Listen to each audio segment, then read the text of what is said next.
Your eyes like a big, gaping nail. And down.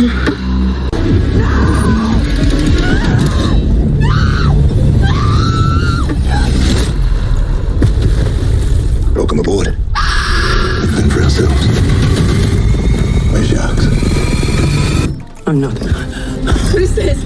Where are we? We're on his boat. Whose boat? I don't think.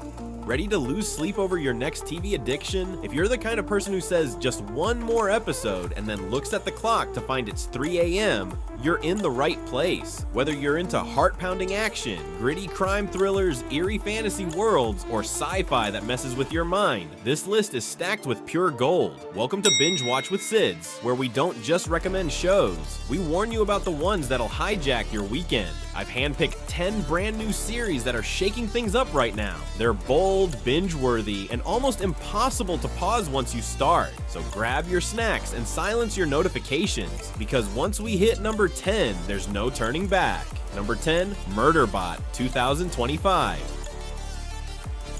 Or SEC unit. That was built to protect and obey humans, and humans are idiots.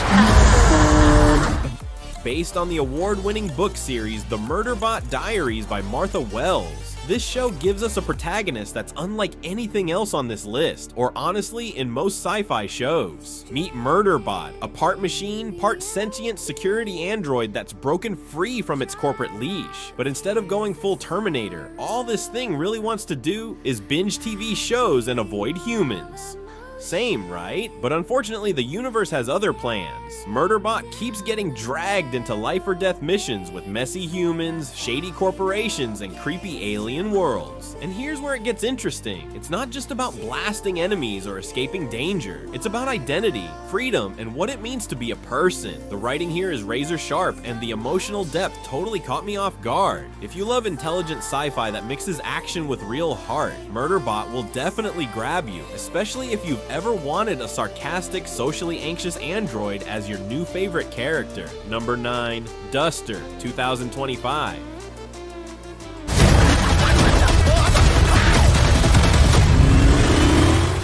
Set against the dusty backdrop of the 1970s American Southwest, this series throws us into the high-octane life of a getaway driver who's way too good at what he does. He's not a hero, far from it. He's knee-deep in the crime world, working with a syndicate that's growing more dangerous by the day. And just when you think he can't dig himself any deeper, bam! Another bad decision, another deadly turn. But here's where it gets really interesting. Enter Nina, the first black female agent in the FBI. She's fierce, smart, and not here to play nice. I found the dynamic between Nina and the driver incredibly tense. It's like watching two time bombs working together, knowing one wrong move could blow it all up. The show blends crime, thriller, and drama with pitch-perfect 70s style. Vintage cars, dirty money, backroom deals, and all the moodiness you'd expect from that era. If you love shows where the line between right and wrong gets blurrier with every episode, Duster might just be your next binge. Number 8, The Residence, 2025.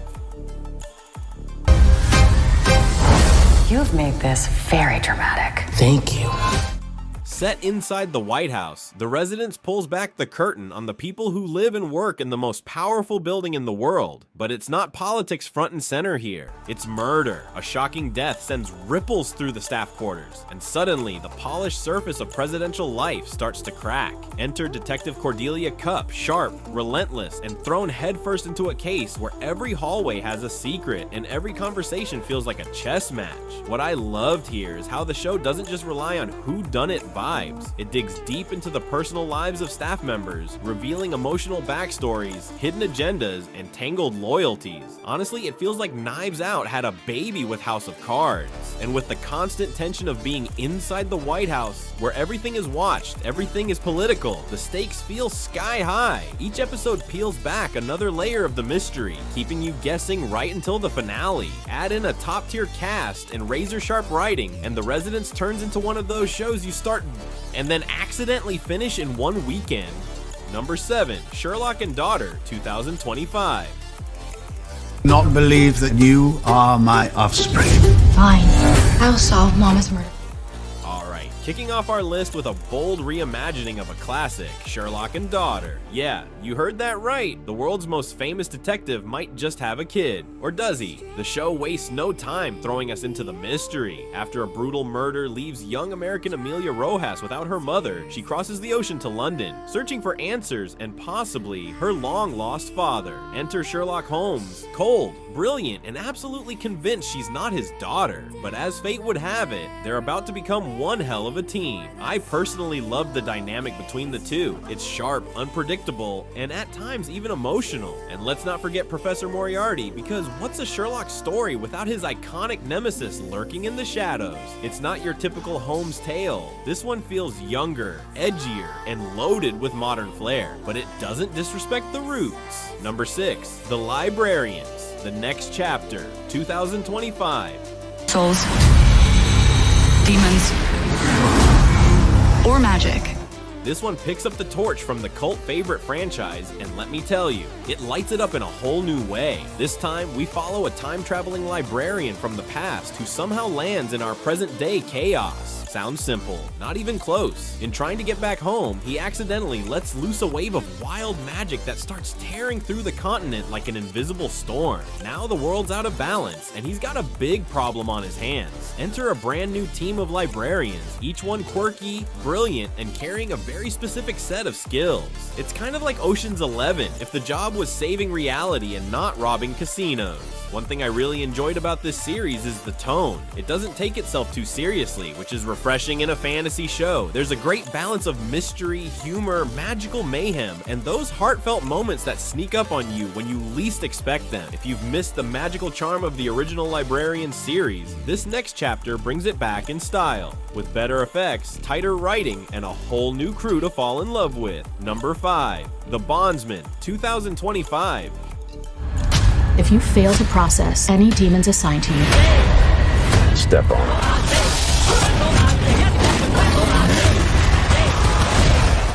This one takes the gritty world of bounty hunting and flips it on its head with demons. The story follows Hub Halloran, a rugged ex-bounty hunter who gets pulled back from the edge of death for a second chance. But it's not just a free pass. This time, he's hunting creatures straight out of hell. What really pulled me in is that Hub isn't just chasing demons. He's also chasing redemption. He's trying to reconnect with his estranged wife, Marianne Dice, and his son, Cade, all while fighting off vengeful spirits and darker entities from beyond. So yeah, family drama and demon slaying, that's a lot to handle. The show is this fascinating mix of supernatural horror and gritty emotional drama, with action scenes that genuinely had me gripping the edge of my seat. But what really stuck with me was how human it all felt. Behind the monster hunting, there's a man dealing with guilt, broken relationships, and the weight of past sins. And bonus points, it's got some moody rock and roll vibes thanks to Hub's forgotten musical career sneaking back into the story. I didn't expect to care about a demon-slaying guitarist, but here we are. Number 4, Mobland, 2025. Yeah, that's the kind of line that tells you exactly what kind of storm you're about to walk into. Set in the shadowy underbelly of modern-day London, Mobland dives deep into the brutal world of warring crime families, and it doesn't pull any punches. At the heart of the chaos is Harry D'Souza, a sharp, street-savvy fixer who's just trying to keep the Harrigan Empire from crumbling under the weight of bloodshed and betrayal. Led by the icy power couple Conrad and Maeve Harrigan, the family's grip on the city is being tested by their ruthless rivals, the Stevensons, who want a piece of the pie, or maybe the whole damn bakery. What I found gripping about Mobland is how it balances high-stakes violence with personal emotional depth. Harry isn't your typical mob enforcer. He's stuck between doing what's right and doing what he's told. Every deal, every betrayal, every brutal showdown forces him closer to the edge. And let me tell you, the tension is unreal. The show gives you gang wars, underground deals, morally gray choices, and characters who are as dangerous as they are compelling. You never quite know who to trust, and neither does Harry. If you're a fan of shows like Peaky Blinders or Gangs of London, this one delivers that same gritty, stylish intensity. Number 3, The Eternaut, 2025. Los sobrevivientes no están solos, juntos somos fuertes. Snowfall usually brings peace, but in The Eternaut, it's pure death from above. Based on the legendary Argentine graphic novel El Eternauta, this haunting sci-fi drama follows Juan Salvo, a regular guy whose life flips upside down when a strange, glittering snow begins to fall over Buenos Aires and instantly kills anyone it touches. It's chilling, literally and metaphorically, and the opening scenes hit like a gut punch. What starts as a survival story quickly morphs into something much bigger. Juan, along with a small group of survivors, begins to piece together the horrifying truth. The snowstorm was just the beginning. What's really happening is a full-on alien invasion, guided by an invisible, almost godlike force controlling the chaos from behind the scenes. I found the Eternaut to be not just thrilling, but emotionally powerful. Juan isn't a superhero. He's a man in way over his head, trying to make sense of an unthinkable reality. Watching him transform into a reluctant leader, making brutal life and death decisions, is honestly one of the most compelling character arcs I've seen in recent sci-fi. Number 2, Daredevil, Born Again, 2025. I was also raised in that. After years of silence, Matt Murdock is back, and Daredevil, Born Again doesn't just live up to the hype, it smashes it. Set once again in the gritty underbelly of Hell's Kitchen, this rebooted saga dives straight into chaos as Wilson Fisk, now mayor of New York, tightens his grip on the city. That's right, Kingpin traded in his criminal empire for a political one. And honestly, it's even more terrifying. Fisk with power and legal protection, yeah, that's nightmare fuel, but it's not just about the fists and rooftops. This season goes deep. Matt's torn between his identity as a lawyer and his duty as a vigilante. The moral tension, the legal chess games, the brutal street justice. It's all here, and it's sharper than ever. What I loved most, the show brings back that raw, grounded intensity that made the original Netflix series so iconic, while leveling it up with fresh energy, tighter scripts, and more complex villains. This isn't just the best superhero show of 2025, it's one of the most complete shows, period. Honorable mentions, The Gardener, 2025. This Spanish thriller is chilling, stylish, and totally unpredictable. It follows Elmer, a stone-cold contract killer who works under the watchful eye of his manipulative mother, La China Jurado. After an accident leaves him emotionally detached, he's hired to kill a woman named Violeta, but there's a twist. He falls for her. The more Elmer gets emotionally tangled, the more dangerous it becomes. Because his mother, yeah, she doesn't like sharing control, especially not with the target. It's tense, psychological, and full of emotional landmines. This City is Ours, 2025.